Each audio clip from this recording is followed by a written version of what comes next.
La humilló por su uniforme, un error fatal en su imperio de cristal. Mal sabía Julián que, en segundos, la voz inocente de su propio hijo gritaría una verdad capaz de hacer añicos todo lo que había construido. «Quítate de mi camino». La voz de Julián, baja y cortante como un bisturí, hizo que Elena se congelara. El paño de limpieza en su mano se detuvo en el aire. Él estaba allí, el dueño de todo, guiando a dos inversionistas por la recepción inmaculada, con su hijo Mateo, de 8 años, a cuestas. «Estás ensuciando el ambiente con tu presencia», continuó, con un desprecio evidente. Los inversionistas desviaron la mirada, súbitamente interesados en el reflejo de las luces en el mármol italiano. El silencio se convirtió en un arma. Mateo, que sostenía la mano de su padre, la soltó. Sus ojos, que eran una copia exacta de los de Julián, estaban fijos en Elena, llenos de una dolorosa confusión. Ella intentó retroceder, desaparecer entre los pilares, pero el niño corrió en su dirección. «¡Mamá!». El grito resonó por todo el vestíbulo. El tiempo se detuvo. Los inversionistas se giraron, impactados. La recepcionista dejó caer el teléfono. Julián marchó hacia Elena, su rostro una máscara de furia controlada. La agarró del brazo con una fuerza brutal, disfrazando el acto con su cuerpo. «Saca a este mocoso de aquí, ahora, o no lo volverás a ver jamás». El rostro de ella se puso blanco, el aire escapando de sus pulmones. ¿Cómo podía el hombre que un día le rogó por un heredero negar a su propio hijo de esa manera? La presión de los dedos de Julián en su brazo era un eco fantasma de otro tacto, un tacto que alguna vez fue gentil. Todo desapareció en un instante, la recepción de mármol, las miradas de asombro, el llanto de su hijo. Su mente se hizo añicos en 3 dolorosos recuerdos. El primero, un parque soleado, 9 años atrás. Julián, con una mirada ambiciosa pero todavía cálida, sostenía su rostro entre las manos. Él no era el magnate, solo un hombre con un plan. «Nadie se interpondrá entre nosotros, Elena. Te lo prometo, vamos a construir un imperio, tú y yo». La besó. Y bajo aquel árbol, ella creyó que el futuro era de ellos, un castillo de sueños que construirían juntos, ladrillo por ladrillo. El segundo, el frío penetrante de un apartamento alquilado. Elena, con la mano sobre su vientre de 6 meses, y el anillo de compromiso de otra mujer brillando en el dedo de él. La promesa se había hecho cenizas. «Es un matrimonio de negocios, tienes que entenderlo», dijo él sin mirarla a los ojos. «Es esencial para el imperio. Tú y el niño deben permanecer en secreto por el bien de todos». No dijo «nuestro hijo», dijo «el niño». Una cosa, un obstáculo que gestionar. El tercero, la desesperación de un pequeño apartamento con facturas atrasadas. Mateo ya tenía 2 años. Julián apareció con una propuesta, una caridad cruel disfrazada de solución. Un trabajo, como auxiliar de limpieza en su nuevo y gigantesco edificio corporativo. «Es la única manera, Elena», dijo, con la voz fría de un negociador. «Tendrás un sueldo, y yo podré verlo, traerlo a la oficina de vez en cuando. Nadie tiene por qué saberlo. Lo tomas o lo dejas». Ella lo tomó. Cambió su dignidad por la oportunidad de que su hijo viera a su padre, aunque fuera de lejos. «Te lo advertí». La voz de Julián, un susurro venenoso, la trajo de vuelta. La soltó, y marcas rojas florecieron en su brazo. Mateo lloraba abiertamente ahora, aferrado a su pierna. Los inversionistas se estaban retirando, cuchicheando entre ellos. Julián se ajustó el traje, la máscara de poder volviendo a su lugar. Se dirigió a los hombres, su voz resonando con una calma calculada y devastadora. «Les pido disculpas por esta lamentable escena. Una exempleada con problemas, completamente inestable y al parecer obsesionada. Seguridad». Chasqueó los dedos y 2 hombres de traje se movieron hacia ella. No solo la estaba negando, la estaba borrando. Los guardias la arrastraron fuera del edificio como si fuera basura. Mateo se aferraba a su cuello, su llanto convulso ahogado en su hombro. No fueron amables, la puerta de cristal se cerró con un clic final, y quedaron en la acera fría, el ruido de la ciudad tragándose sus sollozos. Elena se quedó allí, de pie, durante un tiempo que no supo medir, sintiendo el peso de cientos de miradas anónimas de los transeúntes. Ya no era una persona, era una escena, un problema que había sido eliminado. En ese momento, el shock era tan grande que el dolor aún no había llegado. Simplemente abrazó a su hijo con fuerza, el único pilar que quedaba en su mundo en ruinas. Los días pasaron en una neblina de vergüenza y miedo. El teléfono no sonó.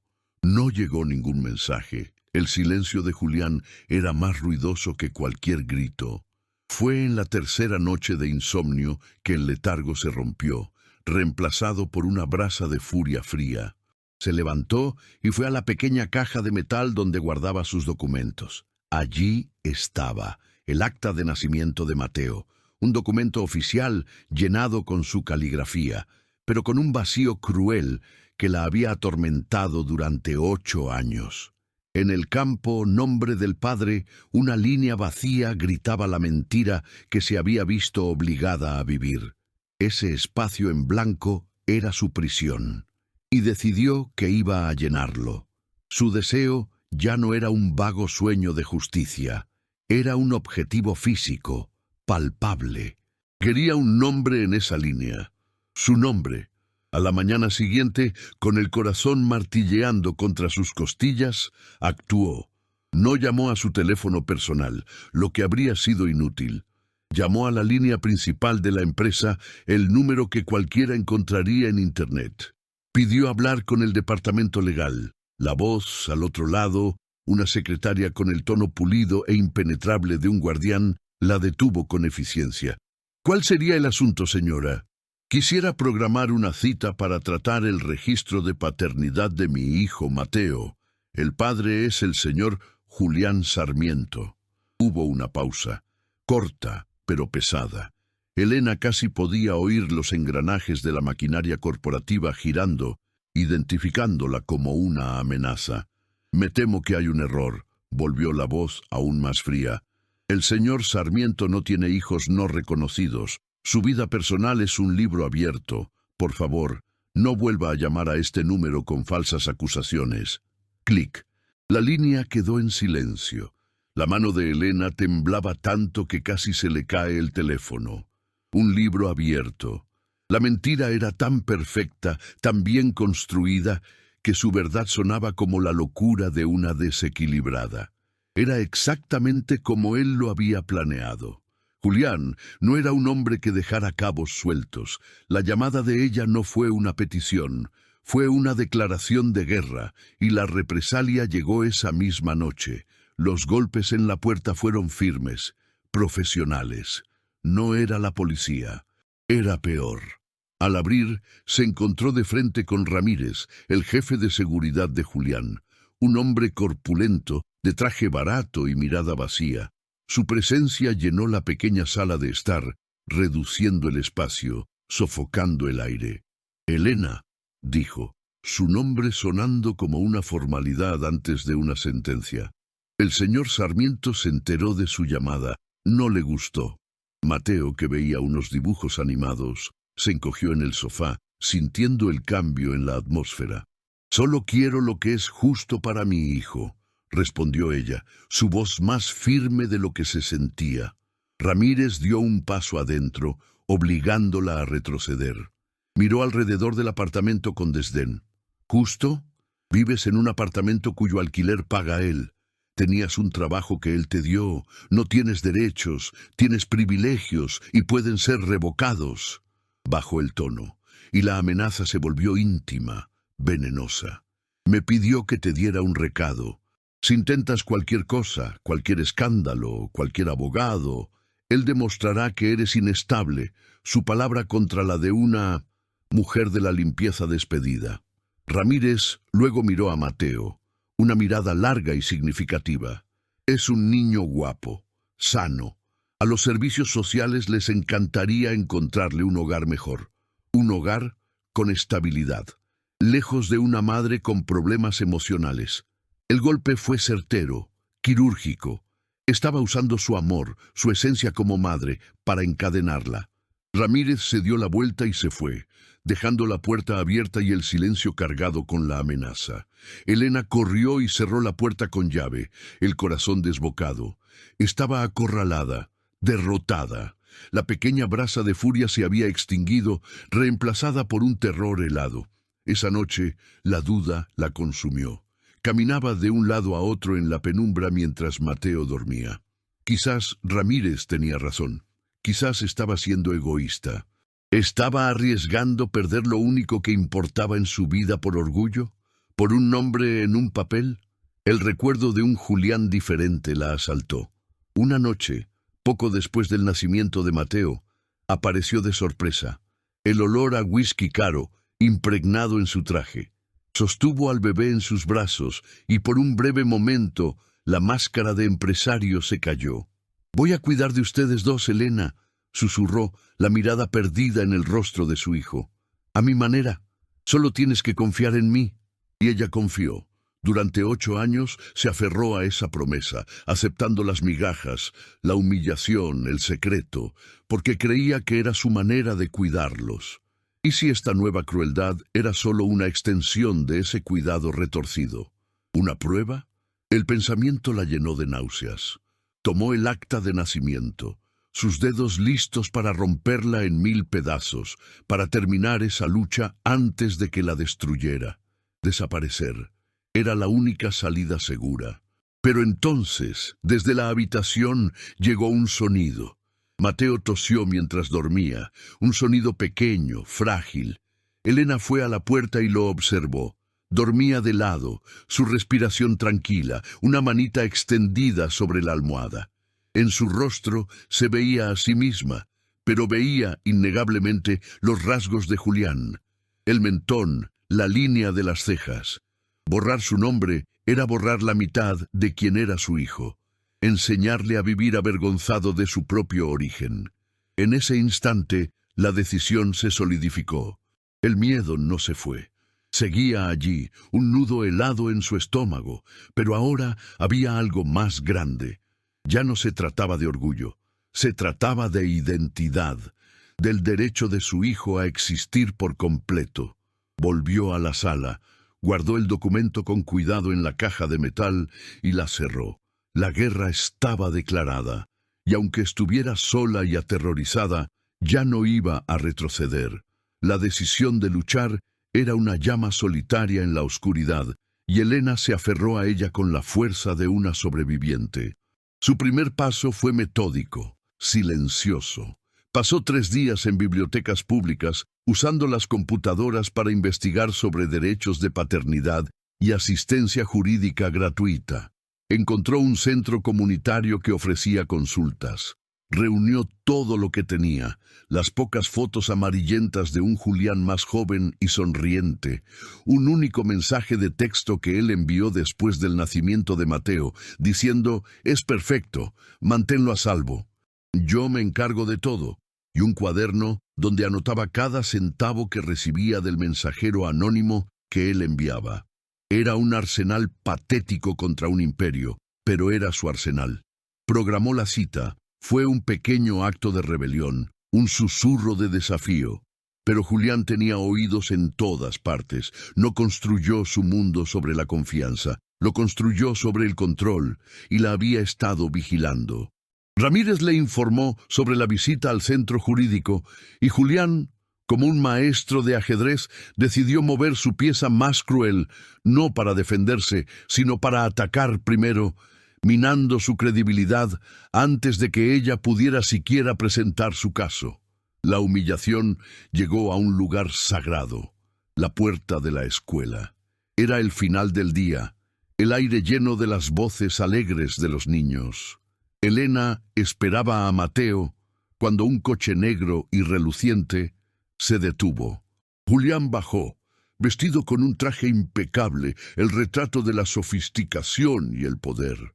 No la buscó el día del despido, no respondió a sus llamadas, pero allí estaba, en medio de docenas de otros padres, con una sonrisa preocupada en el rostro.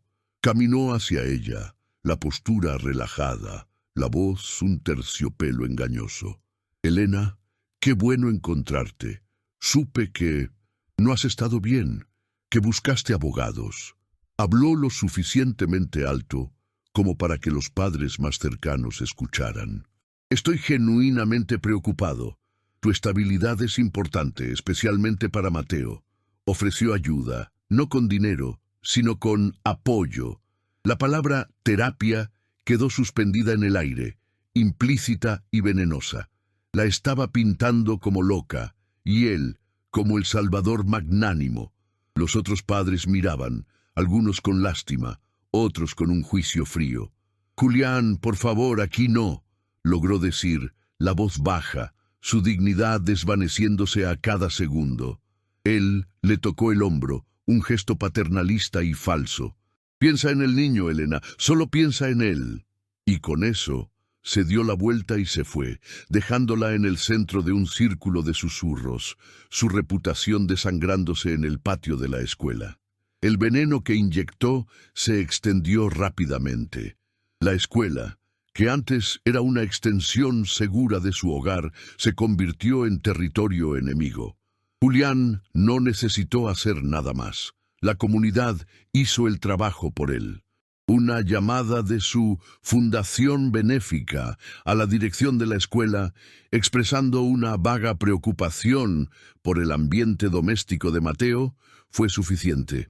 Las maestras, antes tan amables, ahora la saludaban con un profesionalismo gélido, sus ojos buscando señales de la inestabilidad que Julián había anunciado. Lo peor vino de los otros padres. Las madres que antes charlaban con ella sobre trivialidades, ahora formaban pequeños grupos, silenciándose cuando ella se acercaba. Mateo comenzó a volver a casa triste. «Mami, ¿por qué Pedro no quiso jugar conmigo hoy? Su mamá dijo que no podía ir a su casa». El arma más efectiva de Julián no era su dinero, era la duda. La hizo parecer radiactiva y nadie quería acercarse. La humillación se volvió colectiva, un coro de espaldas y cuchicheos. Una madre, esposa de un ejecutivo que soñaba con un contrato con las empresas de Julián, se convirtió en la portavoz de la crueldad.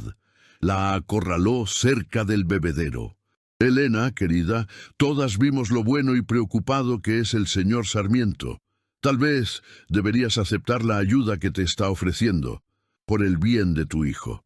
Elena sintió que el suelo desaparecía, pero la llama dentro de ella aún no se había apagado.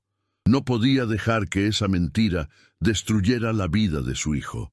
Exigió una reunión con la directora de la escuela. Se sentó en la silla incómoda frente al escritorio de madera oscura y con manos firmes extendió sus pruebas. Las fotos, el mensaje, el cuaderno. «No soy inestable», dijo, su voz clara, sin una pizca de histeria. «Soy una madre luchando para que un hombre poderoso y cobarde asuma la responsabilidad legal de su hijo. Está haciendo esto para desacreditarme, para silenciarme». Habló con una lógica y una pasión que parecían incuestionables. La directora, una mujer de semblante severo, escuchó en silencio. Miró los documentos, el rostro cansado pero decidido de Elena.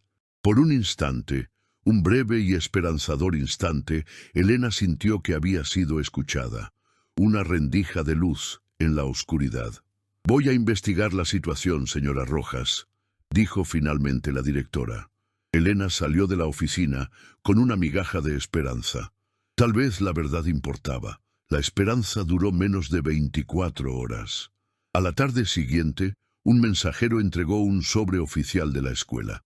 No era una disculpa, era una notificación. La escuela había recibido una denuncia anónima sobre su bienestar emocional y, siguiendo el protocolo, había contactado a los servicios sociales. Estaban asignando un psicólogo para observar las interacciones de Mateo en el entorno escolar. Julián no solo se había defendido de su ataque, lo había absorbido, amplificado y devuelto con la fuerza de un cañón, usando a la propia institución para amenazar con quitarle lo único que le quedaba. La llamada de los servicios sociales llegó 2 días después. Una voz burocrática programó una visita domiciliaria. El mundo de Elena se encogió al tamaño de su pequeño apartamento, las paredes pareciendo cerrarse sobre ella. El miedo era una presencia física, constante, y fue en ese momento de absoluta vulnerabilidad que Julián asestó el golpe final. No fue un ataque legal, ni una amenaza física. Fue algo infinitamente más cruel, un ataque a su alma. Desde que fue despedida, Elena había encontrado un pequeño sustento y un gran orgullo en hacer pasteles para fiestas de cumpleaños en el vecindario. Era lo único que era verdaderamente suyo, un talento que transformaba azúcar y harina en alegría. Su pedido más grande era para la fiesta del hijo de aquella madre que la había confrontado en la escuela. Un pastel grande, de 3 pisos. Pasó 2 días trabajando en él, cada detalle una prueba de su amor y resiliencia. En la mañana de la entrega, el pedido fue cancelado con un frío mensaje de texto. Horas después, sonó el timbre. Era Ramírez. No dijo una palabra amenazante. Fue casi cordial. En sus manos traía una caja blanca, inmaculada, de una pastelería famosa y carísima. Entró, colocó la caja sobre la pequeña mesa de la cocina de Elena, al lado del pastel que ella había hecho con tanto esfuerzo. Abrió la tapa, revelando una obra de arte de fondant, perfecta, industrial, sin alma. «El señor Sarmiento le envía recuerdos», dijo Ramírez, con voz neutra. Se enteró de la cancelación y pensó que Mateo merecía un pastel de verdad. El insulto era magnífico en su perversidad. Le estaba diciendo que todo lo que ella hacía, él podía comprarlo mejor, que su amor, su esfuerzo no valía nada, que ella era reemplazable. Ramírez se fue. Elena se quedó de pie, mirando su creación, hecha con sus propias manos, y la perfección comprada que la humillaba en silencio. La llama dentro de ella se extinguió. El aire salió de sus pulmones en un suspiro largo y tembloroso. En ese momento, en esa cocina silenciosa, ya no era una luchadora. Había perdido. El silencio en la cocina era ensordecedor. Solo estaban los 2 pasteles sobre la mesa, un monumento a su derrota. El de Julián, una escultura de fría perfección, se burlaba de ella. El suyo, hecho con los ahorros de la semana y la esperanza de días mejores, parecía ahora un patético castillo de arena ante la marea. Elena miró su creación, las pequeñas flores de azúcar que había hecho a mano, y sintió que algo se rompía dentro de ella. No fue un chasquido, fue un derrumbe lento y silencioso. Con movimientos mecánicos, como un autómata, tomó una espátula, no para cortar una rebanada. Empezó a raspar su pastel, su arte, su pequeña rebelión, y a tirarlo directamente a la basura, capa por capa, flor por flor. Era un ritual de rendición. Cada trozo que caía en la basura era una parte de su lucha que estaba abandonando. Cuando terminó, el cubo de basura estaba lleno de color y dulzura, y ella estaba vacía. Se sentó en el suelo frío de la cocina, la espalda contra el armario, y el llanto finalmente llegó.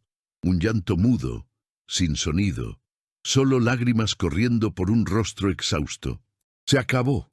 Él había ganado. Haría las maletas por la mañana, tomaría a Mateo y el poco dinero que tenía y se iría al campo, a cualquier lugar donde el nombre de Julián Sarmiento no significara nada. Desaparecer. Era la única forma de proteger a su hijo de ese monstruo. La lucha era inútil. Horas más tarde, en la madrugada, la casa estaba en silencio. La decisión de huir había traído una paz extraña, la paz de la rendición total. Antes de borrar el pasado para siempre, necesitaba destruirlo físicamente. Tomó la pequeña caja de metal con las fotos y las cartas, decidida a quemarlas en el fregadero. Acabar con la última prueba de que alguna vez fue amada por ese hombre. Al abrir la caja, una foto se deslizó y cayó al suelo, boca abajo. Era la foto de ellos en el parque, el día de la promesa. La recogió, el papel viejo y liso entre sus dedos, lista para romperla por la mitad. Pero algo en el reverso llamó su atención. Una caligrafía apresurada de Julián, que nunca había leído con atención. 2 de mayo, el día que le conté a Andrés sobre nosotros, el comienzo de todo. Andrés Solís, el antiguo socio de Julián, el hombre que había sido su mejor amigo antes de ser expulsado de la empresa en una maniobra que todos, en ese momento, llamaron traición. El nombre golpeó a Elena como un rayo. No había pensado en él en años. Julián lo había borrado de su historia, al igual que intentaba borrarla de ella. En ese momento, en el suelo de la cocina, una chispa microscópica se encendió en la oscuridad. Alguien más sabía. Antes de todo, al principio, cuando el amor todavía parecía real, Julián le había confesado la verdad a alguien. Su historia no existía solo en su cabeza. Había un testigo. La idea de huir se evaporó. El agotamiento dio paso a una adrenalina fría y enfocada. No quemó las cartas. En su lugar, las esparció por el suelo, bajo la débil luz de la cocina. Releyó cada palabra, ya no como una amante abandonada, sino como una investigadora. Buscaba una sola palabra: Andrés. La mayoría eran solo promesas vacías y declaraciones de amor que ahora parecían grotescas. Pero entonces, dentro de un sobre, encontró una nota suelta, escrita meses después de la ruptura, cuando él ya estaba con la otra mujer. Era una lista de reglas, de cómo debía comportarse para seguir recibiendo su ayuda. Y al final, una frase subrayada 2 veces: mantente alejada de Andrés, es demasiado sentimental, no entendería los negocios, no lo busques. Esa fue la revelación. No era una advertencia, era miedo. Julián no temía que Andrés no entendiera de negocios. Temía que Andrés, el sentimental, entendiera de humanidad. Temía que Andrés tuviera conciencia. Le estaba advirtiendo que se mantuviera alejada de la única persona que podría convertirse en su aliada. La única persona que podría confirmar su historia. Julián, en su arrogancia, le había dado un mapa de su mayor debilidad. Elena se levantó. El llanto se había secado. Sus ojos ahora brillaban con un tipo diferente de fuego. Ya no era la furia ciega de una víctima, sino la claridad helada de una estratega. Guardó las cartas y la foto con cuidado. Tomó su abrigo y las llaves. Y en el silencio de la noche, salió de casa y caminó hasta la única biblioteca 24 horas de la ciudad. Se sentó frente a una computadora, las luces de la calle reflejándose en la pantalla. Sus manos ya no temblaban. Con dedos firmes, abrió el navegador de Internet y escribió en la barra de búsqueda un nombre que no era el de un abogado, sino el de una esperanza: Andrés Solís. La cacería había comenzado. La búsqueda de Andrés Solís fue como cazar a un fantasma. El hombre que una vez fue la mano derecha de Julián había desaparecido del mundo corporativo. No había perfiles en redes sociales, ni menciones en la prensa de negocios, solo un rastro de artículos antiguos sobre el auge y la caída de su sociedad. Pero Elena fue persistente. En una nota al pie de un artículo de hace 4 años sobre la revitalización de un barrio bohemio, encontró lo que buscaba: la inauguración de un café-librería de segunda mano llamado La Página Siguiente, cuyo propietario era un ex ejecutivo del mercado financiero en busca de una vida más tranquila. Era él. Al día siguiente fue allí. El lugar era lo opuesto al imperio de Julián. En lugar de vidrio y acero, madera y papel.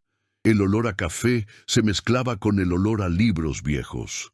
Andrés estaba detrás del mostrador. Más viejo, el pelo canoso, la energía frenética de ejecutivo reemplazada por una calma cansada. La reconoció en el instante en que sus miradas se cruzaron y una sombra de un pasado doloroso atravesó su rostro. Con manos temblorosas, ella se sentó en una pequeña mesa y se lo contó todo. La promesa, el secreto, el despido, la humillación en la escuela, la amenaza de quitarle a su hijo. Le mostró la foto con la anotación, la carta que lo mencionaba. Andrés escuchó sin interrumpir, el rostro impasible, pero los nudillos de sus dedos blancos sobre la mesa. Cuando terminó, él suspiró, un sonido pesado, cargado de años de resentimiento. Me alejé de todo eso, Elena. Construí esta paz para mí. Volver a lidiar con Julián es como invitar al diablo a tomar un café. Ella vio la vacilación en sus ojos, el deseo de no reabrir viejas heridas. Entiendo, dijo ella con la voz quebrada, preparándose para el rechazo, pero no se detendrá. Está usando a mi hijo, Andrés, su hijo. La palabra hijo pareció golpearlo. Pensó en Julián, el hombre que predicaba sobre el legado y la familia, negando su propia sangre para proteger su imagen. La injusticia de la situación, sumada al recuerdo de su propia traición, encendió una vieja llama. La miró, la calma en su rostro siendo reemplazada por una dureza de acero. Me robó mi empresa, mis sueños. Ahora te está haciendo esto a ti, a un niño. Basta ya. Andrés se inclinó sobre la mesa y por primera vez Elena no se sintió sola. No solo vamos a exponerlo, vamos a asegurarnos de que lo pierda todo. Te ayudaré.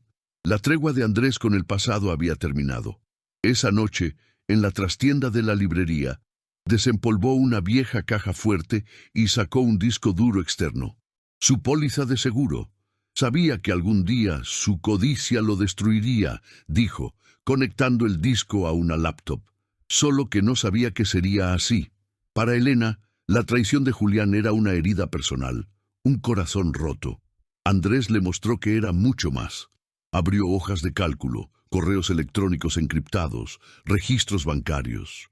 Le explicó, en términos sencillos, cómo Julián había desviado sistemáticamente millones de su empresa a cuentas fantasma en las Islas Caimán. Años antes de obligar a Andrés a marcharse, la había robado de forma legalista y brutal. Luego, Andrés hizo clic en una carpeta específica, un extracto de una de esas cuentas. El saldo era astronómico. ¿Te dijo que no podía ayudarte? ¿Que un hijo lo arruinaría? Andrés señaló la pantalla. Tiene más dinero en esta cuenta del que toda tu familia vería en 1000 vidas. Dinero sucio, robado. Ver esas cifras, esa prueba fría y matemática de su duplicidad, transformó algo dentro de Elena. El miedo que la paralizaba comenzó a recristalizarse en una ira helada y enfocada. El dolor de la mujer abandonada dio paso a la furia de la leona acorralada. Ya no se trataba solo del nombre de su hijo, se trataba de derribar a un hombre podrido hasta el alma. El fraude financiero era un arma poderosa, pero necesitaban algo que conectara el crimen corporativo con la crueldad personal. Necesitaban el arma definitiva. Pasaron las 2 noches siguientes inmersos en los archivos del disco duro, sus rostros iluminados por el brillo de la pantalla, alimentados por café y el deseo de justicia. Y entonces lo encontraron, no en una hoja de cálculo, sino en una carpeta de borradores de correo electrónico. Un archivo de texto sin destinatario, fechado 8 años y medio atrás, pocas semanas antes del nacimiento de Mateo. Era Julián, escribiéndole a su abogado, planeando el futuro. Las palabras eran inequívocas. Discutía la creación de un fondo anónimo para cubrir los gastos de una obligación personal y la necesidad de proteger su patrimonio principal contra cualquier futura e improbable reclamación de paternidad. Y luego la frase que selló su destino. Necesito una estructura que garantice que el niño sea mantenido discretamente sin que jamás conste en ningún documento oficial el nombre ER o cualquier cosa que lo vincule a mí. ER Elena Rojas. Era la confesión, la prueba irrefutable de que él sabía, planeó y ejecutó el borrado de su propio hijo desde el principio. Tenían la bomba. Ahora necesitaban el escenario. Y Andrés sabía cuál era. El baile de gala anual de la Fundación Sarmiento, el evento benéfico más televisado del año, donde Julián se presentaba como el mayor filántropo de la ciudad. Sería en 2 semanas, sería perfecto. La preparación fue febril. Organizaron los archivos, crearon una presentación simple y devastadora y planificaron cada paso. Elena usaría sus antiguos contactos en el sector de eventos para conseguir un trabajo en el catering del baile. Andrés usaría sus conexiones para asegurarse de que la prensa adecuada estuviera presente. Todo estaba listo. Pero en la víspera del evento, el desastre. Andrés llamó a Elena, la voz en pánico. Él sabe, Elena, de alguna manera lo sabe. La red de su computadora había sufrido un ataque. Un hacker profesional había entrado y lo había frito todo. Los archivos en su laptop, las copias, todo corrompido, convertido en basura digital. El pánico helado se apoderó de ellos. Corrieron a la librería, intentaron acceder de nuevo al disco duro original. Nada. El disco emitía un clic agorero. Muerto. Años de pruebas, su única oportunidad, todo perdido en un instante. Elena se sentó, la esperanza desvaneciéndose. Julián siempre estaba un paso por delante. Era inútil, pero Andrés de repente se detuvo. Sus ojos se abrieron de par en par. Espera, la paranoia. Corrió hacia una estantería polvorienta, sacó una edición antigua y gruesa de Guerra y Paz y arrancó la tapa dura. Dentro se había cavado un hueco, y en él una pequeña memoria USB plateada, una copia de seguridad, encriptada, hecha años atrás. Con el corazón en la boca, la conectaron a la laptop. Tras una contraseña larga y tensa, la carpeta apareció. Los archivos estaban allí, todos, intactos. Se miraron, el agotamiento de la casi derrota mezclándose con la adrenalina de la supervivencia. Elena respiró hondo, el fuego de vuelta en sus ojos. Es ahora o nunca. Las últimas 48 horas fueron un torbellino de adrenalina y planificación meticulosa. La paranoia de Julián había sido su ruina y su salvación.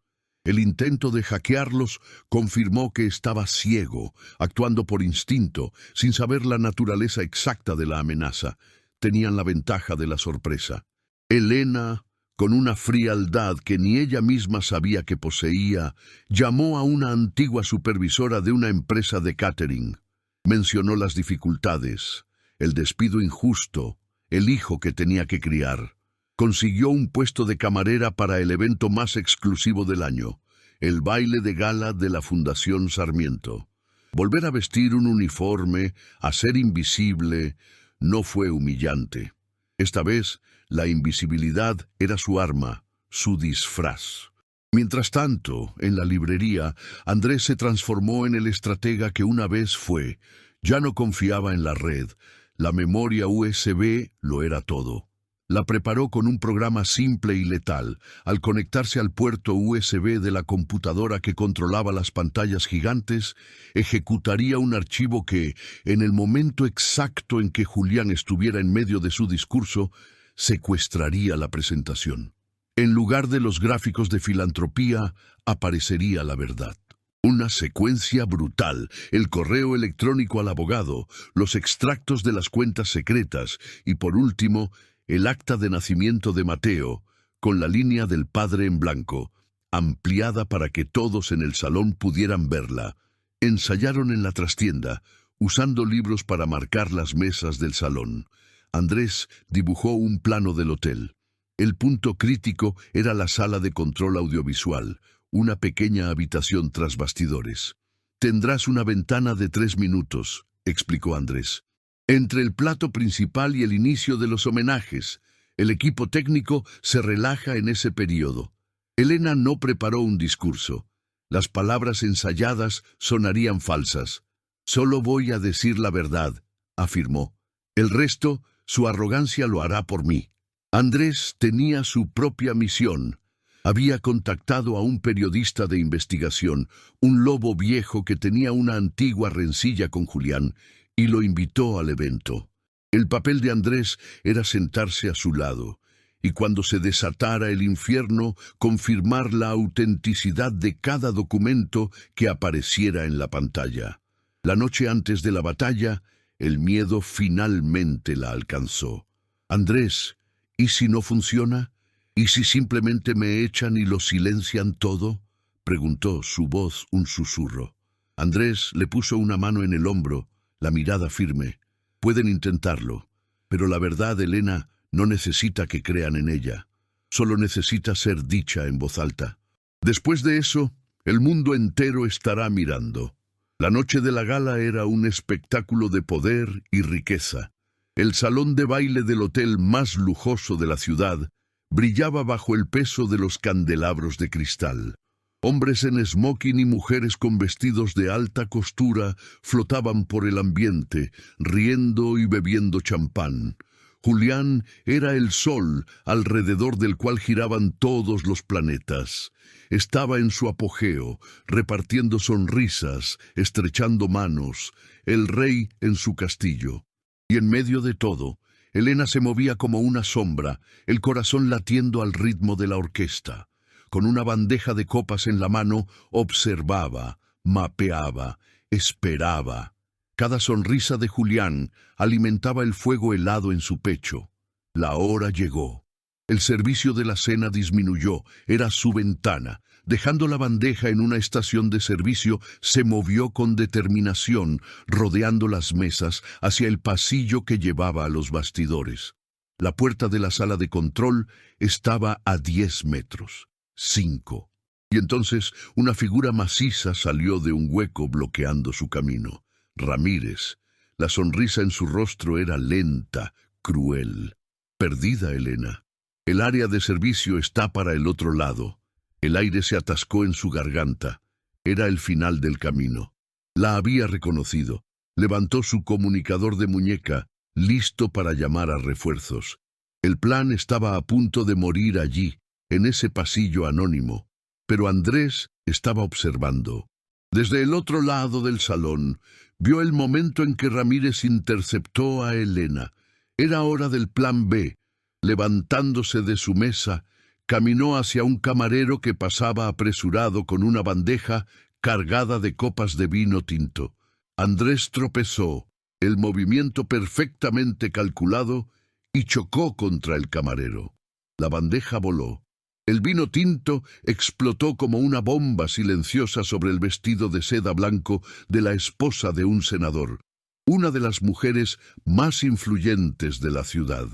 Su grito fue agudo, rasgando la música de fondo. El caos fue instantáneo. Se formó un círculo de conmoción, todos girando hacia la escena.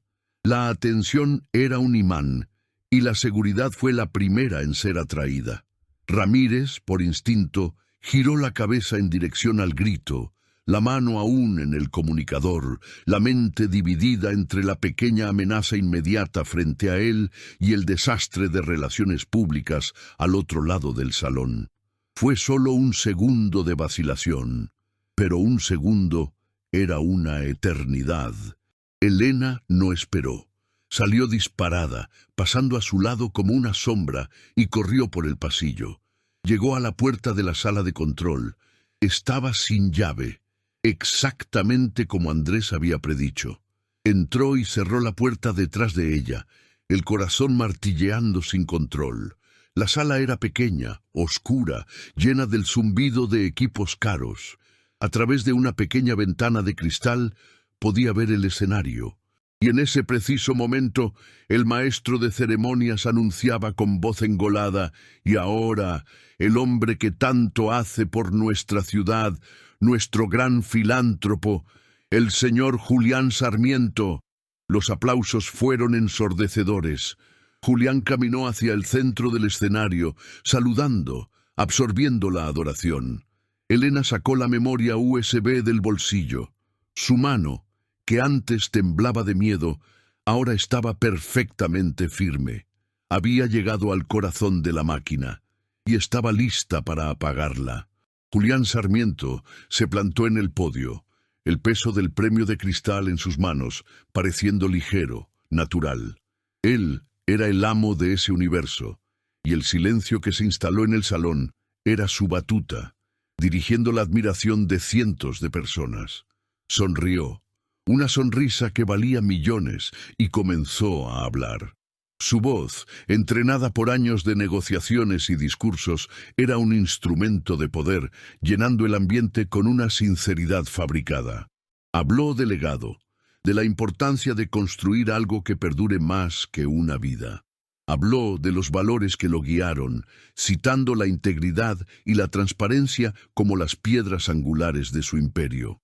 Muchos me preguntan, ¿cuál es el secreto?, dijo, haciendo una pausa dramática.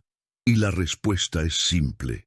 Es la familia que tenemos, la familia que elegimos y la gran familia que formamos en esta comunidad. En una pequeña y oscura habitación tras bastidores, Elena observaba su rostro en un monitor, impasible. Insertó la memoria USB en el puerto. Una pequeña luz parpadeó, confirmando la conexión. El programa comenzó a transferirse. En el escenario, Julián continuaba su espectáculo. Dedicó el premio a sus padres, que le enseñaron el valor del trabajo duro, y a su esposa, sentada en primera fila, que le enseñó el valor de la camaradería.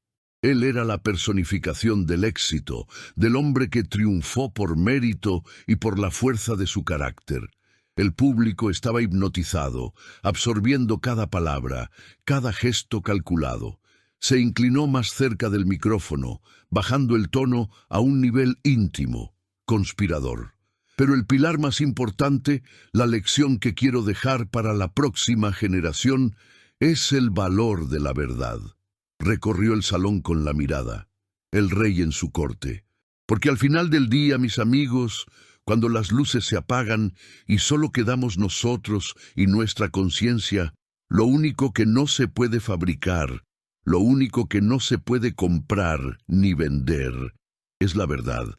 Y mi verdad está aquí, construida en cada ladrillo de esta fundación para que todos la vean. Levantó el premio. El público estalló en una ovación de pie. El sonido era ensordecedor.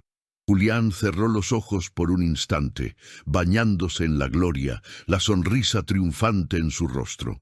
Y fue en ese preciso momento que detrás de él, la gigantesca pantalla que mostraba el logo dorado de su fundación parpadeó y se apagó.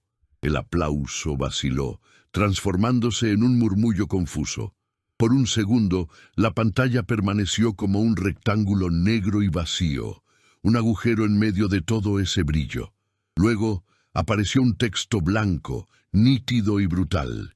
Era un correo electrónico.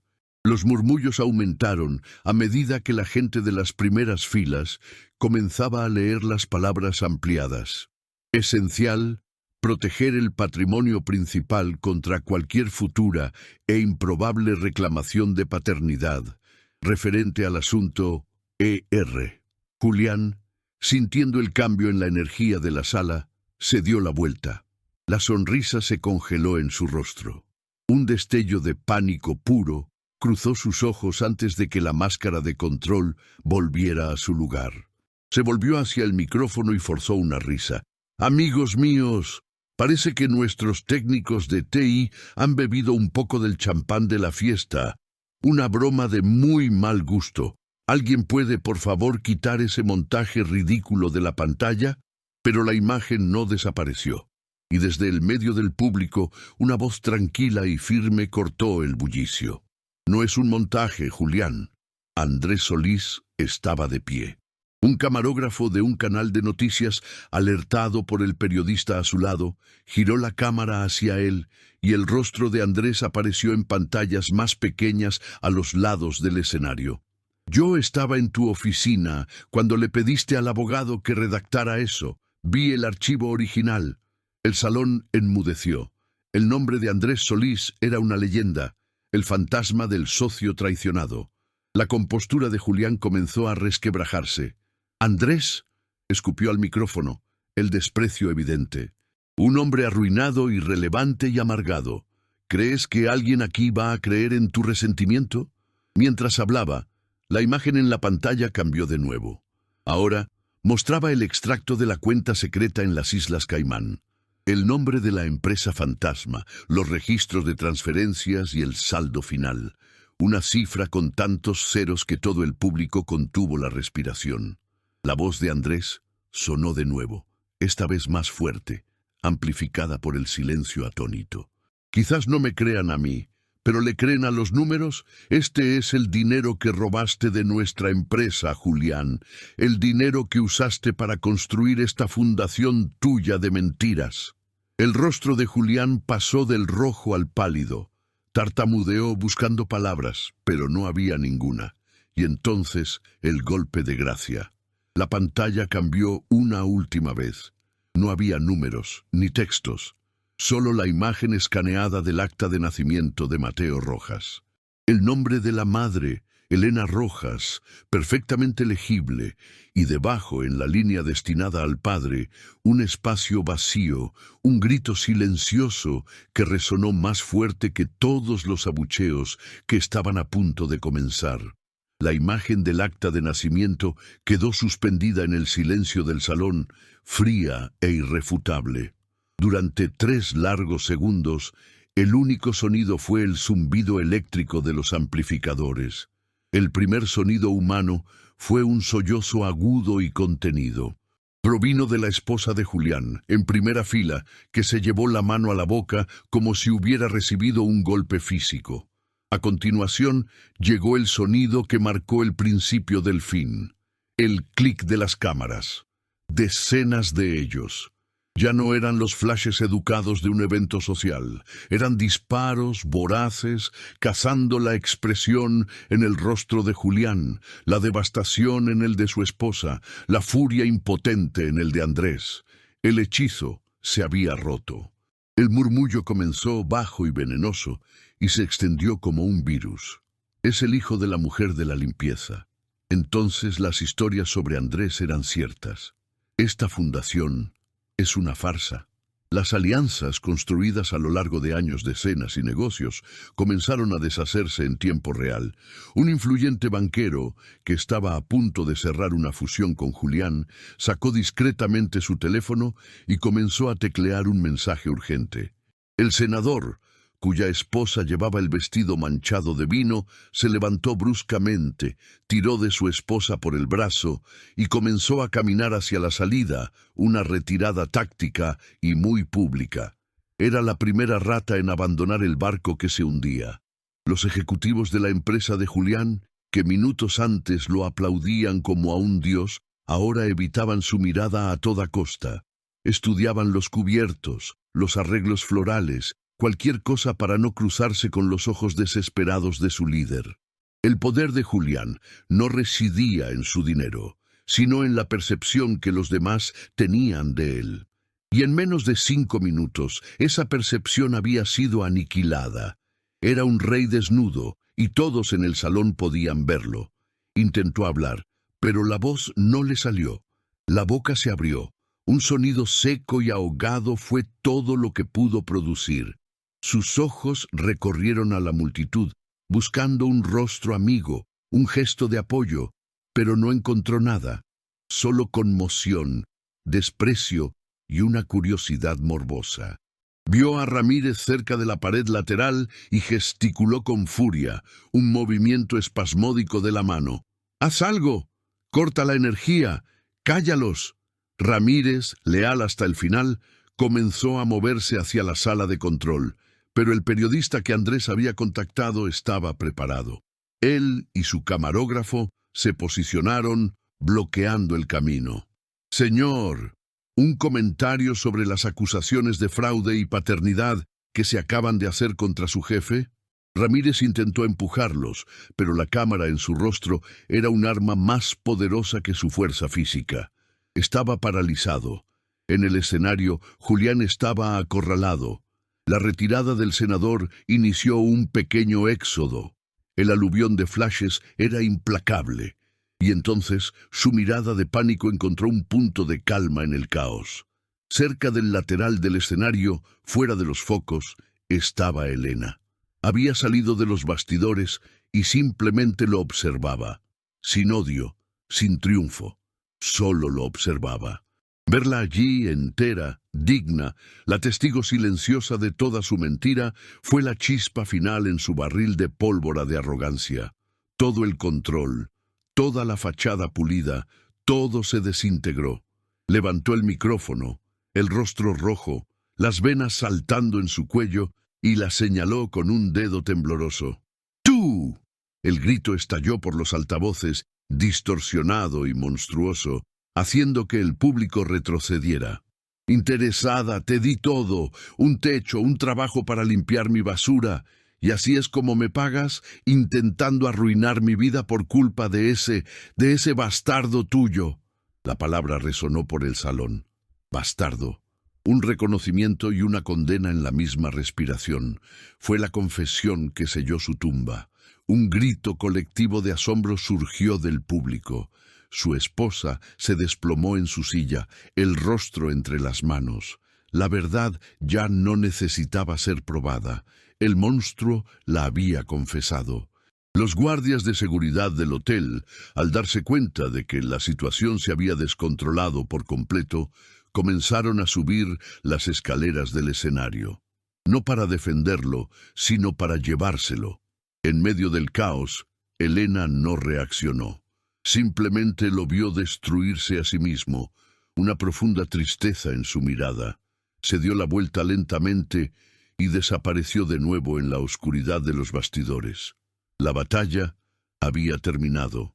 Julián se quedó solo, el micrófono aún en la mano, los guardias acercándose. La imagen gigante del acta de nacimiento de su hijo, el hijo al que acababa de maldecir, brillaba detrás de él como una lápida. Ese era su legado. El rey había muerto. El sonido del caos en el salón de baile era una ola distante, amortiguada por las gruesas puertas de los bastidores. Allí, en el laberinto de altavoces, cables y escenarios desmontados, el aire era frío y olía a polvo. Elena no volvió a por su bolso ni su abrigo. Simplemente se apoyó en una pared de hormigón, sintiendo el frío atravesar la fina tela de su uniforme. El zumbido en sus oídos era más fuerte que el ruido de la fiesta.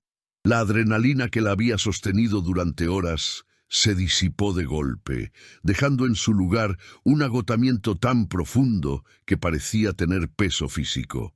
Cerró los ojos, respirando hondo. La primera bocanada de aire que no venía cargada de miedo en casi una década. No se sentía victoriosa. No había euforia, solo había un vasto y silencioso vacío. Andrés la encontró allí, de pie en la penumbra. No sonrió ni la felicitó.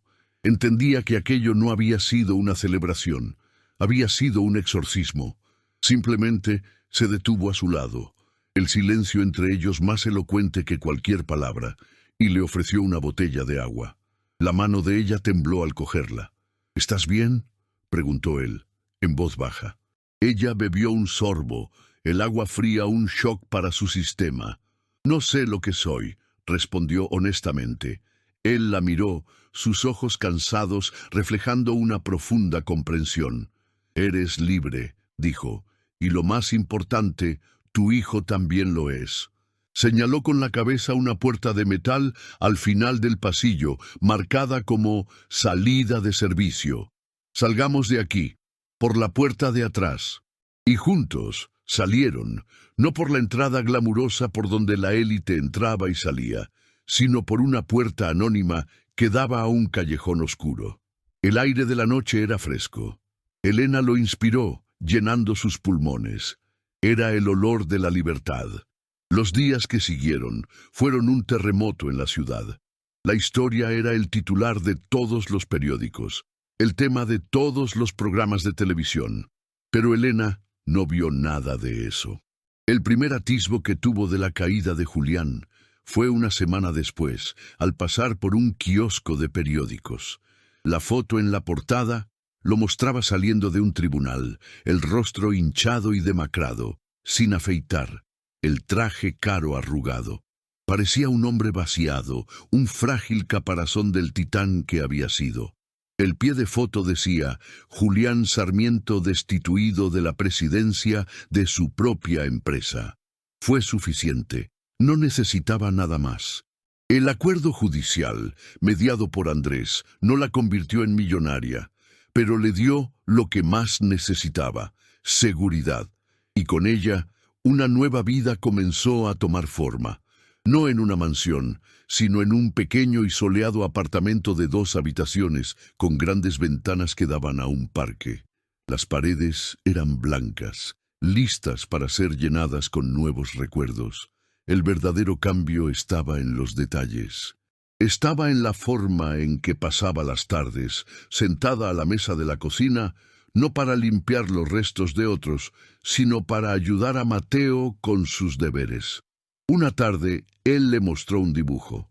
Eran 2 figuras de palo, una grande y una pequeña, tomadas de la mano bajo un sol amarillo y sonriente. Ya no había un espacio vacío a su lado. La familia estaba completa. El dolor del pasado comenzaba a dar paso a la promesa del futuro. Encima del refrigerador, sujeto por un imán, estaba el folleto de un instituto técnico. Un curso estaba rodeado con bolígrafo rojo. Gestión de pequeñas empresas. La pasión que Julián había intentado aplastar bajo el peso de un pastel comprado estaba renaciendo, no como un pasatiempo, sino como un plan de negocios. 3 meses después, un sábado por la tarde, llegó la prueba final de su transformación. Estaba en el parque con Mateo, empujándolo en el columpio.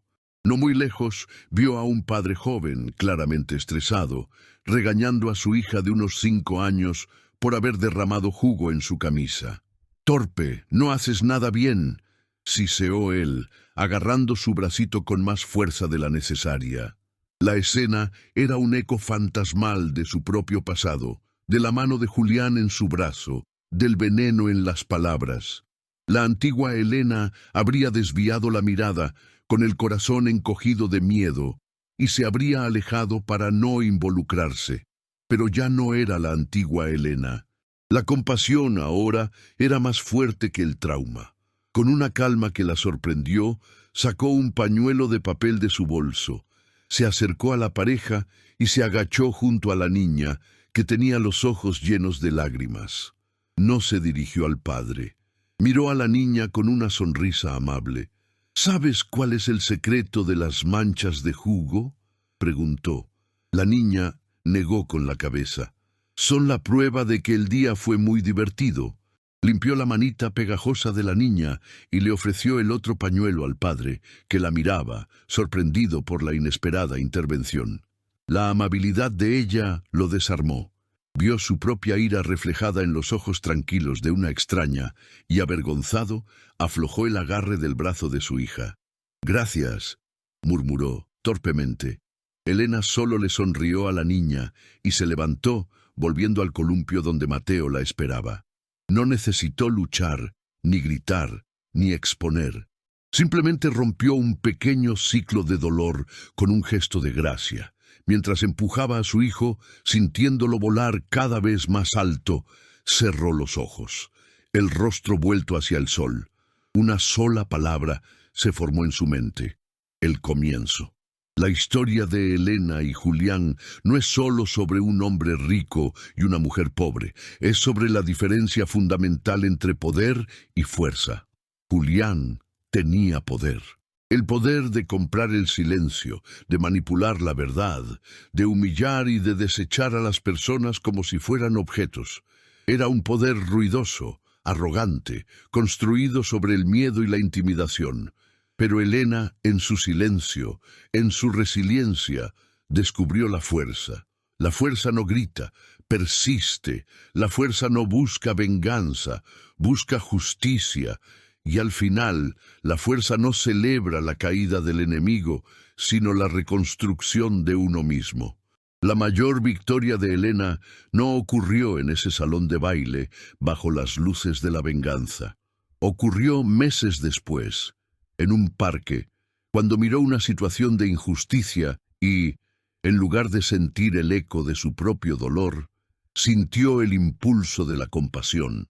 No usó su experiencia para volverse amargada, sino para volverse más humana. Rompió el ciclo. Ese es el final de la verdadera batalla. Es cuando la herida se transforma en sabiduría. Todos nosotros, en algún momento de la vida, nos enfrentamos a nuestros propios Julianes. Puede que no sean magnates multimillonarios, pero son las voces que nos dicen que no somos lo suficientemente buenos, las situaciones que intentan robarnos la dignidad, los momentos en que nos sentimos invisibles, desechables. La historia de Elena es un poderoso recordatorio de que la invisibilidad puede ser una armadura y que el silencio puede ser el lugar donde se forjan los planes más valientes. Es un recordatorio de que, incluso cuando el mundo entero parece estar en nuestra contra, un único testigo de nuestra verdad, un Andrés, una vieja carta, un recuerdo de quiénes somos realmente, puede ser suficiente para reavivar la llama de la lucha, y que luchar no es sobre destruir al otro, sino sobre construirse a uno mismo, sobre el derecho a existir por completo. Queremos que este canal sea más que un lugar para ver historias. Queremos que sea una comunidad que cree en el poder de estas verdades, y es por eso que hoy te pedimos que seas parte de esta conversación.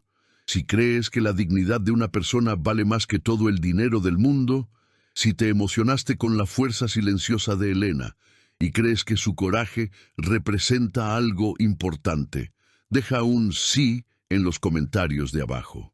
Vamos a transformar esta sección de comentarios en un mural, un gran coro de sí, para demostrar que valores como el honor, la resiliencia y la compasión todavía importan. Si esta historia tocó tu corazón, considera compartirla con alguien que necesite un recordatorio de su propia fuerza.